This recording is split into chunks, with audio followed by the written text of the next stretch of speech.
All right, guys, welcome back to the channel. This is the channel where we teach dentists and doctors, busy professionals, and anyone that's interested in learning and investing in real estate, the principles of how to achieve financial freedom through passive investing in real estate.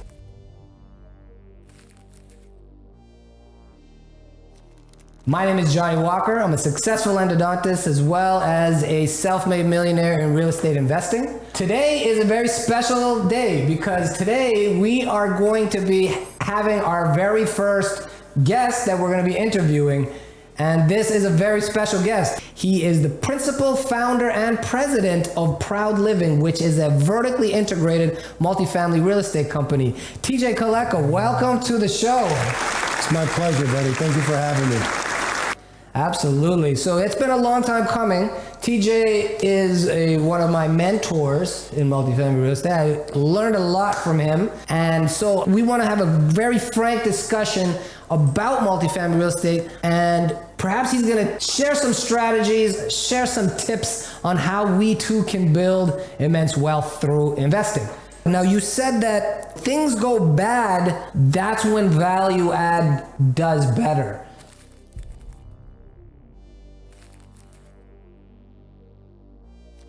There's precedent to that. We just have to go back to 2008, the great financial recession. The subprime mortgages, toxic subprime mortgages caused a cascading effect, which led to the demise of the American economy. What happened? Stock market tanked. Single family housing market tanked. Everyone's unemployed. People are getting foreclosed on. Mass short sales. Just think intuitively, where do all these people that lose their homes, where do they go and live? Do they go and live in the street? They go and live where they can afford. So that's where value add. This is the space that TJ is very much interested in. This is where we love to invest too, because it is, when you're dealing with workforce housing, this lends to the recession resilient thesis in the value add space, because when you have workforce housing, there's always going to be a need for housing. So now, 2008, everything else is going well. Multifamily real estate clicks along at double-digit returns. Very quietly. In 2020, the pandemic, everything shut down. Retail, all these office buildings have 0% occupancy, at least people in there. Maybe there's leases being paid, maybe not. Am I right, TJ? How was your rent collections? Did you suffer? Did you have any distress because of a pandemic? It's not really a recession, but let's call it the pandemic-related setback. Yeah. And how would it, black swan event, how would you say that you performed during 2020, the pandemic? Sure. So I would venture to say that we probably performed operationally as well as anybody else in our space, right? People can say that their collections, were not impacted. They're lying, right? Collections were a problem. Collections were an issue. It was out of our control. It just is what it is. But I think the one thing that we were able to do differently is, I have a very opportunistic approach to things, right? I tell people I'm a much better buyer in a bad market than I am a seller in a good market. So when there's COVID, there's pain. When there's pain and there's volatility, there's opportunity. So I think during the pandemic, I bought 500 or 600 apartments, and I probably got them at a $5 to $7 million discount, right? So I'm not gonna feel that savings last year. I'm not gonna feel it this year. I'm gonna feel that $5 to $7 million savings probably in 5 years, 7 years, 10 years, 15 years. Yeah. Whether it's an exit, whether it's a refi, things need to sort of, still come back to normal. But it's very simple, right? You look at the numbers. You say, for argument's sake, you lost $1 million in rent over the course of 2 years, $2 million, whatever the number is. But if you bought good assets at a $5 to $7 million discount, well, that's a good trade. I'm gonna trade $1 or $2 million in collections for $5 to $7 million in discounts on great assets. So yeah, do we have issues in some aspects of our business? Of course. But when you take the math and you compare it against the parts of our business that not only didn't suffer but thrived, well, we did pretty good in the pandemic. We did pretty good during COVID. You lose 1 to make 5, you lose 2 to make 7. those are good numbers. I mean, those are numbers that make me comfortable no matter how you slice it. And I think, COVID was what it was. It just is what it is. You got to put your head down and you got to go to work, and you ultimately, need to look at what are the opportunities that I can find, what are the opportunities that I can make, what are the opportunities that I can identify, to offset some of the pain that I'm feeling and, that our company's feeling. But all in all, we did very well during the pandemic. So that's another interesting thing that you said. You said that during pain, during volatility, that's when you are become the best buyer. And I've heard that when there is blood in the streets, right? Isn't there a saying that when there's blood in the street, that's when you buy, right? So now notice he has 2,000 units. He said during the pandemic he bought 500 to 600 units. That means 25 to 30% of your portfolio was bought over a span of potentially a year, right? So year or two. So now what tells you is those sellers that sold at $5 to $7 million discounts, they were hurting, right? During 2020, 2021, bridge loans disappeared. They stopped doing bridge loans.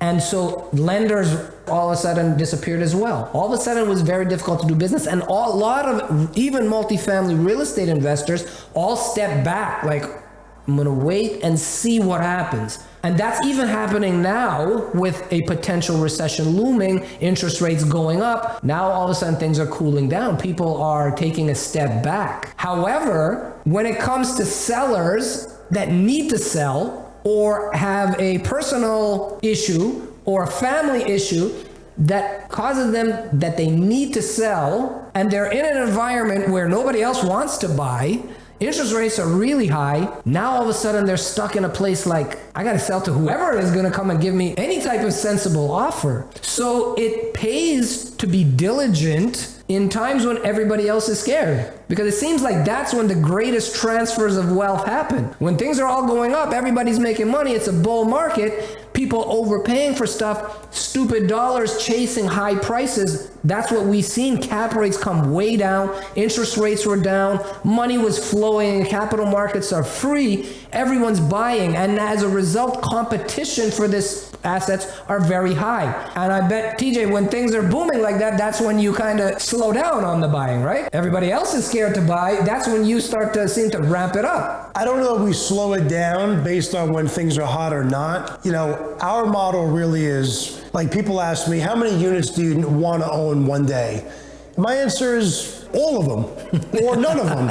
It doesn't really matter. Like it's not about owning a number. It's about if I fundamentally believe that the business works, right? And like when I started 15 years ago, no idea what I was doing. I was doing everything. I was collecting rent, leasing apartments, plunging toilets, filing for permits. It sucked. Wow. So if I did it then, and life has become relatively easy now, and I believe fundamentally that the business model works, when you're properly staffed and you're properly capitalized, the business works. Now, obviously you can't be making outwardly bad decisions otherwise, but if you're buying good assets and you're staffed and capitalized, and you're in fairly strong markets, in fairly single and double like assets, you should always be buying. Always. The market goes up, I'm buying. The market goes down, I'm buying. Either way, it's not about the market going up and down. Like I've heard Warren Buffett talk about this. Obviously he is a stock and securities guy. That's great. He's 92 years old. God bless him, right? He buys the same shit, whether it's up or whether it's down. Yeah. When it goes down, he gets to buy more of it for a cheaper price. Mm-hmm. When it goes up, he buys more of it anyway. It's not necessarily for me about buying and selling. It's about the accumulation of as much as humanly possible while staying disciplined to your business model, right? I don't need to build 14,000 skyscrapers. I don't care. But I should buy 50,000 apartments in my lifetime. It's just what I should be able to do, And ultimately, 50,000. Whatever, 20,000, 10,000. Aim for I say you aim for 50,000. It's not about a number. It's about I should buy as many apartments as humanly possible that make sense to buy, period. That fit your buy box. That's it. If it's 500 a year, great. If it's 2,000 a year at one point, if it's 10,000 a year at one point, if it's 0 a year, it's not about how many I'm buying or not buying. It is, I want to buy as many that make sense to buy as possible, period. And that's sort of a generic answer, but ultimately, as I become more mature and I become more confident in my business, the way that my business operates, my ability, to make judgment on what to buy, there doesn't need to be these extreme guardrails. Well, we're going to buy 1,000 units a year no matter what. Well, what if there's not 1,000 good units to buy and you're going to buy shit? Yeah. Why? Just don't buy anything. So I think that you have to have enough comfort, in not only yourself, but obviously in the space that you're playing in, where we're going to buy as many units that make sense as possible. That could be 1, it could be 20,000. That's the answer. So let's go into that a little bit more. Now, when you say if it makes sense, it sounds to me like you have a very strict criteria of what a property, certain check boxes, if you will, of what a property's finances, opportunities, etc., that lie in it. And it seems like you stick to what you're good at, right? So it seems like you stick to a niche and you are very targeted in your approach, and as a result you can do a rinse and repeat strategy. Can you walk us through what are those things that you are looking for in a property when you buy it, and let's walk through what are the main things that you're looking at for a property that it has to fit your criteria, maybe Sure. the top few things that you're looking for. So it's really not that complicated. I mean, we need to be able to feel comfortable that we can operate the asset. So is it in a market that we feel comfortable operating? Is it in a municipality that we feel comfortable that we can operate in? Is the neighborhood good enough that we can operate in? Is the asset an asset that we can either operate as it exists or improve to an extent to operate? So it's really just about, can we operate this asset? And that has to do with, the immediate demographic, the immediate locale, how far away is it, from our other properties? And then really, can we make that asset worth 30% more than we paid? Period. It's those two things. Can we operate it? And then, the different factors around what it takes to operate. And can we get the value to be 30% greater than the cost? Those two things. Very simple. As busy professionals, we're taxed to the max. On this next video, we're going to shed some light on what you can do as an investor on how to save money on taxes. Click on the next video.